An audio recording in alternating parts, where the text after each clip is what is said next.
Anda akan mengikuti Risalah Ramadan RRI Bandung, gerbang menuju rahmat Allah yang penuh berkah dunia akhirat.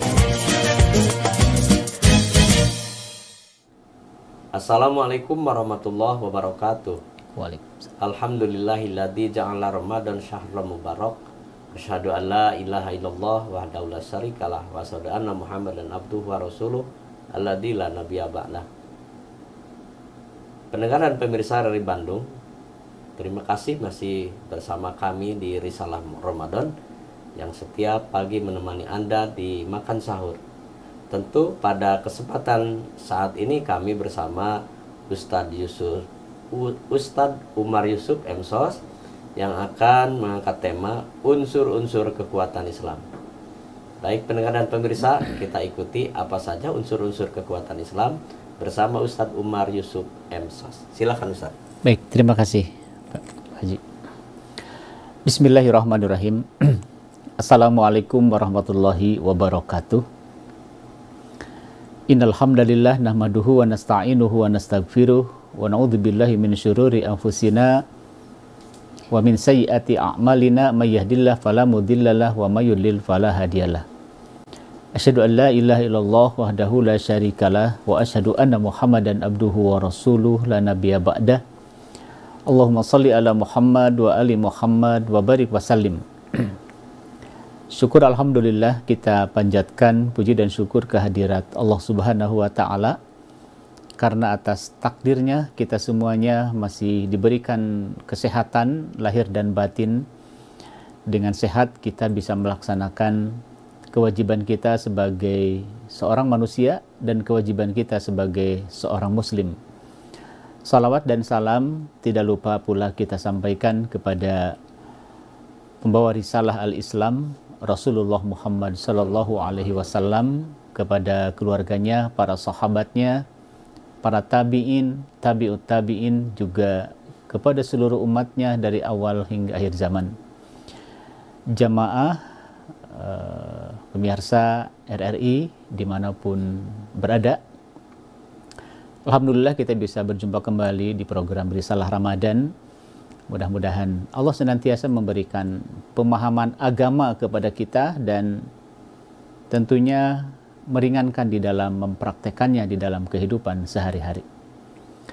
Pada kesempatan ini saya akan mencoba mengangkat tema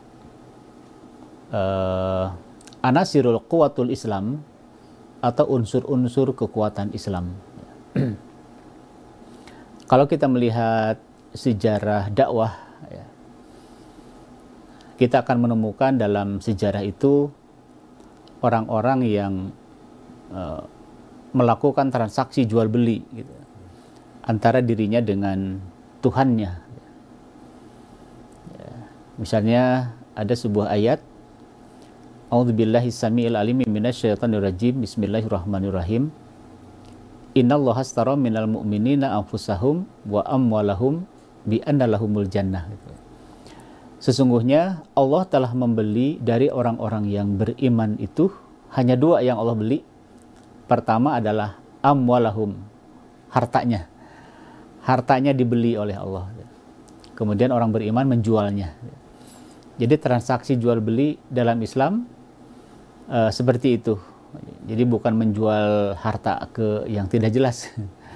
Tetapi memang hartanya dijual kepada Allah Subhanahu wa taala. Wa anfusahum, di samping hartanya juga jiwanya juga dijual. Nah, dengan apa Allah membeli harta dan jiwa itu? Maka ayat selanjutnya bi anna lahumul jannah, yaitu dengan surganya. Jadi Allah membeli dengan surga. Misalnya di kalangan sahabat itu ada sahabat atau sahabatiyah yang secara materi itu sangat kaya. Misalnya Ibunda Siti Khadijah, maka Ibunda Siti Khadijah melakukan transaksi jual beli itu dengan harta. Dengan cara bagaimana? Maka gerakan dakwah yang dibawa oleh Nabi itu dibiayai dari harta yang begitu melimpah di istri tercintanya. Sampai akhirnya harta ini adalah salah satu yang menguatkan gerakan dakwah ketika itu, sehingga dakwah berkembang dengan kekuatan harta. Jadi bukan dengan kekuatan pedang gitu ya, atau bukan dengan kekuatan bom gitu ya, atau dengan yang macam-macam gitu ya. Tapi salah satunya adalah kekuatan harta. Ada juga para sahabat yang tidak memiliki harta, maka dengan jiwanya gitu ya. Misal ada Hanzalah, gitu ya, seorang sahabat yang ketika malam pengantin baru tiba-tiba ada panggilan perang gitu ya. Maka dia meninggalkan istrinya, padahal pengantin baru, malam pengantin baru. Dalam riwayat syahid karena tidak sempat mensucikan dirinya, mandi besar dia, maka dalam riwayat yang lain itu dimandikan oleh malaikat karena syahid di medan perang, karena meninggalkan istrinya sedang malam pengantin ya, seperti itu. Itu dengan jiwanya, karena dia tidak memiliki harta seperti Ibunda Siti Khadijah, atau seperti Abdurrahman bin Auf, atau seperti Abu Bakar gitu ya. Masih banyak sahabat-sahabat yang lain secara materi tidak memiliki, tapi dia tetap melakukan transaksi jual beli dengan jiwanya, karena mereka paham bahwa yang dikeluarkan itu adalah bagian dari transaksi jual beli antara dirinya dengan Allah Subhanahu wa taala. Dan kesininya ya, seiring dengan berjalannya gerakan dakwah, aktivitas dakwah menyebar ke seluruh dunia, maka saya mencoba mengambil beberapa poin dari unsur-unsur kekuatan Islam ini. Unsur pertama adalah kuwatul akidah. Jadi kuwatul akidah itu kekuatan akidah. Maka Rasulullah SAW tidak henti-hentinya membina sahabat dan sahabatiyah ketika itu adalah penguatan akidah gitu ya. Karena akidah ini pondasi gitu ya, adalah pondasi. Jadi kalau pondasinya sudah menghujam ke tanah gitu ya, jadi diibaratkan seperti pohon yang menjulang ke langit tapi akarnya itu menghujam ke tanah gitu ya. Sehingga dengan ada badai dan sebagainya, kalau sudah pondasinya kuat itu tidak akan terkena badai gitu. Dan banyak pohon-pohon yang menjulang ke langit kemudian berbuah tapi cakramnya itu ke bumi gitu. Nah, pondasi inilah akidah gitu. Ini adalah akidah. Dan berbicara akidah ini menjadi pekerjaan pertama para nabi dan para rasul di dalam menyampaikan Islam adalah penguatan akidahnya. Penguatan akidah. Bahkan Rasulullah SAW di dalam memberikan pemahaman terhadap makna syahadat atau syahadatain, dua kalimat syahadat ya. Jadi maksud dua kalimat syahadat itu syahadatut tauhid, syahadatur risalah. Jadi syahadat tauhid, asyhadu alla ilaha illallah, itu betul-betul menjadi sebuah pondasi, diberikan pemahaman terhadap umat ketika itu, para sahabat. Mungkin lebih spesifiknya Rasulullah menyampaikan tentang asyhad itu apa, an itu apa, la itu apa, ilah itu apa, ilah itu apa, Allah itu siapa. Itu terus diberikan sampai pondasinya begitu kuat. Karena pondasinya begitu kuat, maka sahabat-sahabat dulu termasuk as-sabiqunal awalun. Jadi as-sabiqunal awalun itu generasi yang awal itu adalah jilul azim. Jadi generasi yang besar. Kenapa disebut generasi yang besar? Karena dibesarkan oleh orang yang besar. Jadi Rasulullah itu kan bukan besar badannya gitu, tapi jiwanya gitu. Kemudian rasa cintanya, loyalitasnya terhadap Islam juga besar karena Nabi ya dibesarkan, dididik, dibina oleh yang maha besar, Allah Subhanahu wa taala. Sehingga disitulah melahirkan para sahabat dan sahabatiyah yang besar, sehingga disebut jilul azim, generasi yang besar. Dan itu adalah generasi dakwah, generasi awal yang menyebarkan Islam ke seluruh dunia di kesana itu. Nah, yang dibenahi itu adalah akidahnya dulu. Maka itu bagian dari unsur-unsur kekuatan Islam, salah satunya benahi dulu akidah. Nah, kalau sekarang kan para mubalik tidak hanya akidah yang disampaikan, ya, karena memang akidahnya sudah ada. Ya. dari mulai fikihnya, mungkin kesan itu fikih siasahnya, bahasa Arabnya dan seterusnya, kemudian tinggal dibenahi. Tapi ketika awal-awal itu kan perbaikan akidah sangat berat. Itu unsur pertama. Kemudian unsur kedua adalah kuwatul akhlak. Maka gerakan dakwah Nabi atau gerakan dakwah Islam itu tidak hanya masalah kekuatan akidah, bergerak tanpa berakhlak juga akan mencoreng nama Islam gitu. Nah, sekarang misalnya banyak gerakan-gerakan Islam, mungkin tanda kutip, tapi tidak mengedepankan akhlak, itu akan merusak nama Islam gitu ya. Di sisi lain kan berbicara tentang Islam, berbicara tentang negara, berbicara tentang sistem, tapi kalau tidak mengedepankan akhlak, itu tidak bisa. Karena Nabi itu diutus bukan untuk mengislamkan non-Islam, tapi untuk menyempurnakan akhlak gitu. Jadi harus mengedepankan nilai-nilai akhlak. Baik, Pak Ustadz, mungkin kita rehat sejenak. Baik. Setelah mengikuti pesan-pesan berikut ini, nanti kita lanjutkan. Pemirsa dan pendengar, kita lanjutkan setelah pesan-pesan berikut ini. Ramadan Berkah bersama RRI Bandung.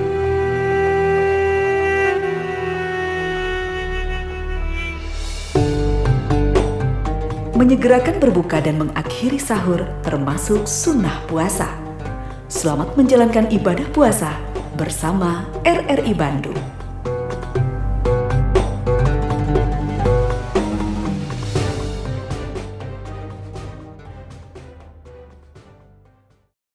Pendengar dan pemirsa RRI Bandung dimanapun Anda berada, kami menemani Anda saat makan sahur bersama Ustadz Yusuf Umar. Dengan Ustadz Umar Yusuf, Terbalik, mohon maaf Ustadz. sami wae. Iya. Tentu saja masih tentang unsur-unsur kekuatan Islam. Betul. Sungguh tertarik apa yang disampaikan tadi, Ustadz. Ini mungkin selanjutnya seperti apa, Ustadz? Baik. Baik, kita lanjutkan. Jadi yang kedua, unsur kedua itu adalah kuwatul akhlak. Islam berkembang di seluruh pelosok negeri bukan hanya sekedar dengan kekuatan harta, gitu ya. Bukan sekedar dengan yang lain, tetapi salah satunya adalah kekuatan akhlak. Gitu. Maka yang harus dikedepankan adalah nilai-nilai akhlak, gitu ya. Jadi bagaimana cara berdebat tapi berakhlak, gitu ya. Bagaimana cara bermujadalah tapi berakhlak. Atau bahkan berdiskusi, sebenarnya wajadilhum billati hiya ahsan itu adalah solusi terakhir. Sebelumnya itu kan bil hikmah, dengan bijaksana gitu ya. Kemudian yang kedua wal mau'izatil hasanah, dan pelajaran yang baik. Debat itu terakhir. Jika memang memungkinkan gitu ya. Jadi menyebarkan Islam dengan diskusi. Dengan diskusi, dengan dialog, atau membangun komunikasi gitu ya. Membangun komunikasi dengan masyarakat, atau membangun komunikasi dengan orang-orang yang ingin lebih jauh tahu tentang Islam. Maka disitulah adanya di wajadilhum billati ahsan. Nah, di dalam berdebat itu harus mengedepankan nilai-nilai akhlak. Karena Rasulullah SAW tugasnya adalah menyempurnakan akhlak, maka tidak sedikit misalnya kalau kita berbicara sedikit al-ghazwu al-fikri misalnya, tentang invasi pemikiran. Invasi pemikiran itu sasarannya adalah ifsadul akhlak. Jadi ifsadul akhlak itu merusak akhlak. Ya. Siapa sasarannya? Anak muda, akhlaknya dirusak. Dengan cara apa? Misalnya ada narkoba, gitu kan? Ada narkotika, gitu kan? Ya, itu luar biasa, gitu ya. Cara merusak akhlak. Gitu. Bahkan sasaran kedua itu adalah ifsadul akidah, merusak akidah. Caranya bagaimana? Caranya adalah jauhkan masyarakat Islam dari Al-Quran. Jauhkan masyarakat Islam dari masjid. Jauhkan masyarakat Islam dari Tuhannya. Kalau ini sudah jauh dari Al-Quran, dari masjid, dari Tuhannya, itu kan gampang untuk diadu domba misalnya, untuk diporak-porandakan. Nah, ini mungkin ini pembahasan tentang al-ghazwu al-fikri tidak ada hubungan dengan ini. Tapi memang sasaran ghazwu al-fikri itu adalah pengrusakan akhlak. Nah, sementara salah satu unsur kekuatan Islam yang dibangun oleh Nabi adalah mengedepankan nilai-nilai akhlak. Gitu ya. Kita misalnya yang notabene masyarakat Muslim, ya tentunya harus mampu mengedepankan nilai-nilai akhlak. Jadi akhlakul karimah kan, seperti itu. Itu unsur kedua. Kemudian unsur ketiga adalah kuwatul jamaah. Gitu ya. Jadi kuwatul jamaah. Di dalam Al-Quran ada kalimat ummatan, ya. Ummatan, dalam sebuah tafsir ummatan di situ adalah jamaatan. Jadi yang dinamakan umat itu harus berjamaah, gitu ya. Tidak bisa mengatakan dirinya umat tapi pekerjaannya paseawai karena berbeda mazhab misalnya. Wah, saya kan umat ini tapi pekerjaannya menyerang pemahaman yang lain. Sementara yang dinamakan ummatan adalah jamaatan, harus berjamaah, gitu ya. Nah, dengan kekuatan jamaah itu bagian dari unsur-unsur kekuatan Islam. Soalnya begini, kalau Islam itu tidak kuat gara-gara konflik, masalah kunut misalnya, masalah rakaat taraweh dipermasalahkan, itu kan menjadi sasaran dicemooh oleh yang lain kan gitu ya. Ini bagaimana Islam akan kuat sementara masalah fikih saja terus jadi persoalan, ya. Memang si Indonesia itu belum menjadi masyarakat Muslim, jadi masih Muslim fikih gitu ya, bukan Muslim akidahnya yang kuat, tapi masih di fikih, sehingga karena masih Muslim fikih, hal-hal yang khilafiyah itu bisa menjadi persoalan gitu ya. Apalagi sudah mengeluarkan statement tongkat itu mah tarawehna 2 tilu gitu ya. Bacanya juga cepat gitu ya, itu nggak boleh mengeluarkan statement seperti itu gitu. Ya, karena itu kan punya dalil masing-masing gitu ya. Nah ini perlunya tasamuh. Baik, jadi yang pertama tadi kuwatul akidah, kemudian kuwatul akhlak, yang ketiga kuwatul jamaah. Ini sesama Muslim harus saling menguatkan. Dalam Al-Quran disebut adzillatin alal mu'minin, harus saling mencintai sesama Muslim, sesama orang-orang yang beriman, walaupun orientasi berpikir mazhabnya berbeda, ya itu harus dihindari gitu ya. Kemudian yang keempat adalah kuwatul mal. Nah ini yang sangat penting ya. Karena berbicara kuwatul mal itu berbicara tentang Islam, berbicara tentang al-iktisodiyah, berbicara tentang perekonomian gitu ya. Maka ketika memahami zakat sebagai solusi itu benar. Tetapi yang menjadi persoalan ada kalanya oleh orang-orang tertentu itu zakat dijadikan sebagai tempat bisnis gitu ya, sehingga lahirlah para korupsi yang dari uang zakat gitu ya. Entah dari haji, Allah alam bisawab, saya nggak tahu gitu ya. Ini zakat menjadi sasaran setiap bulan Ramadan. Sebenarnya kalau dikelola itu zakat, ini bagian dari unsur-unsur kekuatan Islam. Tapi zakat di sini adalah zakat mal gitu ya, zakat mal. Kalau zakat fitrah kan hanya segitu gitu ya. Tapi yang dimaksud dengan bahwa zakat ini akan bisa menyelesaikan persoalan sosial itu adalah pengelolaan dari zakat mal ya. Nah, misalnya di Indonesia guru itu berapa puluh pengusaha, berapa puluh orang-orang kaya Muslim, berapa puluh, terus bagaimana zakatnya? Apakah mereka sudah optimal mengeluarkan zakat malnya? Itu kalau sudah optimal, masyarakat Muslim yang kaya itu saya yakin bisa menyelesaikan persoalan perekonomian gitu ya. Tapi kalau memang harus dikelola dengan ahlinya gitu ya, dengan ahlinya gitu. Nah ini, jadi salah satu unsur kekuatan Islam itu akan berkembang, Islam akan kuat. Salah satunya adalah kuwatul mal secara ekonomi, al-iktisodiyah. Ini harus saling mendukung, Islam itu akan lebih kuat lagi gitu ya. Jadi tidak saling menjatuhkan. Dan yang terakhir, unsur kekuatan Islam itu adalah kuwatul jihad. Jadi jihad di sini ada istilah badlul jihad. Sungguh-sungguh dalam segala hal. Sungguh-sungguh di dalam berdakwah melalui perekonomian, sungguh-sungguh dalam pendidikan, sungguh-sungguh di dalam pengembangan wirausaha. Nah, itu bagian daripada jihad. Jadi jihad di sini tidak dikonotasikan sebuah gerakan yang radikal, yang ekstrim gitu ya. Tidak seperti itu. Tapi untuk jihad saat ini adalah pengembangan perekonomian, pendidikan, memperbaiki akhlak, menguatkan akidah, itu adalah bagian dari jihad gitu ya. Nah, itulah beberapa unsur yang akan Islam itu akan tetap kuat, dan salah satunya yang akan membuat kuat Islam itu adalah dari umatnya sendiri, bagaimana loyalitas terhadap agamanya. Iya. Baik. Seperti itu.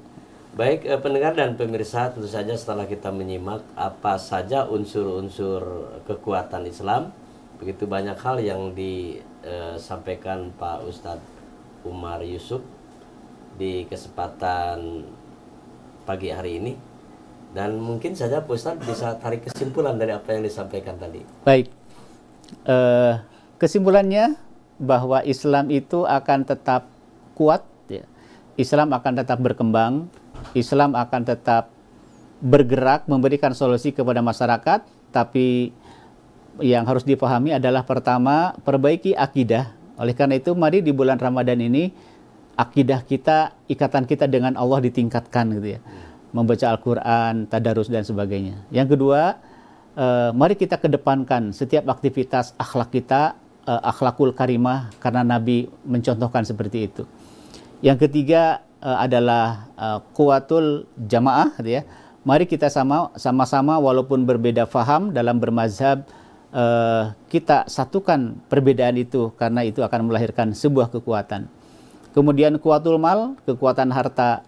Sebagian harta yang ada di kita adalah ada hak bagi fakir miskin, ya. Ada hak bagi orang-orang yang memerlukan. Dan yang ketiga, kita tingkatkan jihad kita, jihad ekonomi kita, jihad kita dalam berbagai dimensi.